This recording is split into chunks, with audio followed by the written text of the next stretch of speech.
നമസ്കാരം. മിഡിൽ ഈസ്റ്റിൽ എന്തൊക്കെയാണ് പ്രധാനപ്പെട്ട വാർത്തകളെന്ന് നോക്കാം. ആദ്യമായിട്ട് പോകേണ്ടത് അത് ഇറാനിലേക്കാണ്. റഷ്യ ഇപ്പോൾ തങ്ങളുടെ യുദ്ധക്കപ്പൽ അത് ഇറാനിൽ എത്തിച്ചിരിക്കുകയാണ്. ഇസ്രയേലിനെതിരെ ഇറാനെ സപ്പോർട്ട് ചെയ്ത റഷ്യ തങ്ങളുടെ അത്യാധുനികമായിട്ടുള്ള യുദ്ധക്കപ്പൽ അത് ഇറാനിൽ എത്തിച്ചതോടുകൂടി തന്നെ എന്ത് സന്ദേശമാണ് അവർ നൽകാൻ ഉദ്ദേശിക്കുന്നത്? ഇതൊരു മുന്നറിയിപ്പാണ്. അതായത് പല രാജ്യങ്ങൾക്കുമുള്ള മുന്നറിയിപ്പ്. ഇറാൻ ഒറ്റയ്ക്കല്ല എന്നുള്ളൊരു മുന്നറിയിപ്പ്. ഇറാൻ നേവിയും അതുപോലെ തന്നെ റഷ്യൻ നേവിയും ചേർന്നുകൊണ്ട് കാസ്പിയൻ കടലിടുക്കിൽ ഏകദേശം 3 ദിവസത്തോളം നീണ്ടു നിൽക്കുന്ന ഒരു പരിശീലനം അത് സംഘടിപ്പിക്കുന്നുണ്ട്. ഇസ്രയേലും അമേരിക്കയും ഈ ഒരു നീക്കത്തെ, അതായത് ഈ ഒരു പരിശീലനത്തെ വളരെയധികം സൂക്ഷ്മമായി തന്നെയാണ് നിരീക്ഷിക്കുന്നത്. കാരണം ഇനിയെങ്ങാനും ഇറാന്റെ ഭാഗത്ത് നിന്നൊരു അഗ്രഷൻ ഉണ്ടായാൽ ഇസ്രയേലിന് ഒറ്റയ്ക്ക് തിരിച്ചടിക്കാൻ കഴിയുമോ എന്നുള്ളൊരു സംശയം അത് കഴിഞ്ഞ യുദ്ധത്തോടു കൂടി തന്നെ പലർക്കും തോന്നി തുടങ്ങിയിട്ടുണ്ട്. ഇറാന്റെ മിസൈലുകളെ തടുത്തിടാൻ കഴിയാതിരുന്നതും മിസൈലിന്റെ കാര്യത്തിൽ തന്നെ ഇസ്രയേലിൽ തന്നെ വളരെയധികം കുറവ് അനുഭവപ്പെട്ടതും നമ്മൾ വാർത്താ മാധ്യമങ്ങളിലൂടെ കണ്ട കാര്യമാണ്. ഇതിനേക്കാൾ ഏറ്റവും പ്രധാനപ്പെട്ടത് ഇസ്രയേൽ എന്ന് പറയുന്ന രാജ്യം എത്ര കണ്ട് അമേരിക്ക എന്ന് പറയുന്ന ഒരു രാജ്യത്തെ, അത്തരമൊരു രാജ്യത്തെ ആശ്രയിച്ചാണ് നിൽക്കുന്നത് എന്നുള്ളതിന്റെ വ്യക്തമായ ഒരു നേർചിത്രം അത് നമുക്കവിടെ കാണാൻ സാധിച്ചു. അമേരിക്ക വന്നിട്ടും കാര്യമായി ഒന്നും ചെയ്യാൻ സാധിച്ചില്ല എന്നുള്ളത് മറ്റൊരു വാസ്തവമാണ്.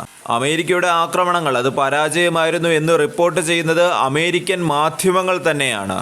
CNN തുടങ്ങിയ നിരവധി അമേരിക്കൻ മാധ്യമങ്ങൾ തന്നെ പറയുന്നത് അമേരിക്കയുടെ ആക്രമണം അത് ഫലപ്രദമായിരുന്നില്ല എന്ന് റിപ്പോർട്ട് ചെയ്യുന്നത് അമേരിക്കൻ മാധ്യമങ്ങൾ തന്നെയാണ്. അതിനിടെ ഇറാന്റെ ഡിഫൻസ് ചീഫ് മോസ്കോയിൽ എത്തിയതായിട്ടും റിപ്പോർട്ടുകൾ പുറത്തു വരുന്നുണ്ട്. രണ്ട് രാജ്യങ്ങളുടെയും റിലേഷൻഷിപ്പ് അത് കൂടുതൽ സ്ട്രോങ് ആക്കുന്നതിന് വേണ്ടിയിട്ടാണ് ഈ ഒരു സന്ദർശനം എന്നാണ് ഒഫീഷ്യലി നമുക്ക് അറിയാൻ സാധിക്കുന്നത്.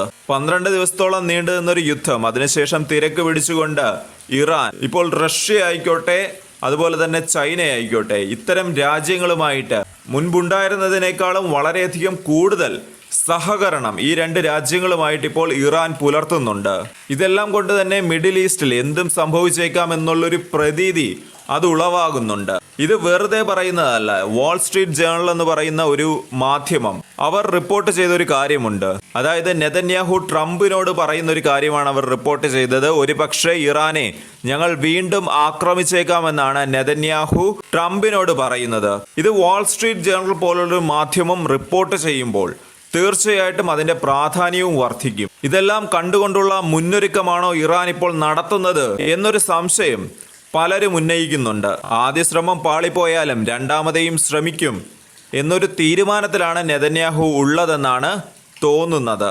മറ്റൊരു വാർത്ത, ഗസയ്ക്ക് വേണ്ടി തുർക്കിയുടെ പ്രസിഡന്റ് ആയിട്ടുള്ള തയ്യബ് എർദോഗാൻ അദ്ദേഹത്തിൻ്റെതായിട്ടൊരു മുന്നറിയിപ്പ് ഇപ്പോൾ വരുന്നുണ്ട്. പാശ്ചാത്യ രാജ്യങ്ങളെ ലക്ഷ്യമിട്ടുകൊണ്ടാണ് ഈ ഒരു മുന്നറിയിപ്പ് ഇപ്പോൾ വന്നിരിക്കുന്നത്. എർദോഗാൻ പറയുന്നത് ഗസയിൽ സിറ്റുവേഷൻ അത് വളരെയധികം മോശമാണ് എന്നാണ്. റെഡ് ക്രോസിന് പോലും ഗസയിലേക്ക് കടക്കാൻ കഴിയാത്തൊരവസ്ഥയാണ് ഇപ്പോഴുള്ളത്. ഗസയെ ലോകം അവഗണിക്കുകയാണ് എന്ന് പറഞ്ഞ അദ്ദേഹം നെതന്യാഹുവിനെ നിശിതമായി വിമർശിക്കുന്ന ഒരു കാഴ്ചയും നമുക്ക് കാണാൻ സാധിച്ചു. ഇസ്താംബൂളിൽ വെച്ച് നടത്തിയ ഒരു പ്രസംഗത്തിലാണ് എർദോഗാൻ ഇസ്രയേലിനെതിരെയും അതുപോലെ തന്നെ നെതന്യാഹുവിനെതിരെയും തിരിഞ്ഞത്. അതിനിടെ ഇസ്രയേലി പാസഞ്ചേഴ്സുമായിട്ട് വന്നിട്ടുള്ള ഒരു ക്രൂയിസ് ഷിപ്പ് അത് ഗ്രീസിന്റെ തുറമുഖത്ത് അടുക്കുന്നത് തടഞ്ഞ് ഒരു വിഭാഗം പ്രൊട്ടസ്റ്റേഴ്സ് ഇസ്രയേലിൻ്റെതായിട്ട്, അതായത് ഇസ്രയേലി പാസഞ്ചേഴ്സ് ഉൾപ്പെടെയുള്ള ആൾക്കാരുമായിട്ടൊരു കപ്പൽ അത് ഗ്രീസിന്റെ ഈ ഒരു തുറമുഖത്തേക്ക് എത്തുന്നു എന്നറിഞ്ഞപ്പോൾ തന്നെ പ്രൊട്ടസ്റ്റേഴ്സ് അവിടേക്ക് ഇരച്ചു കയറുകയും ഈ ഒരു കപ്പൽ നങ്കൂരമിടുന്നത് തടയുകയും ചെയ്തു.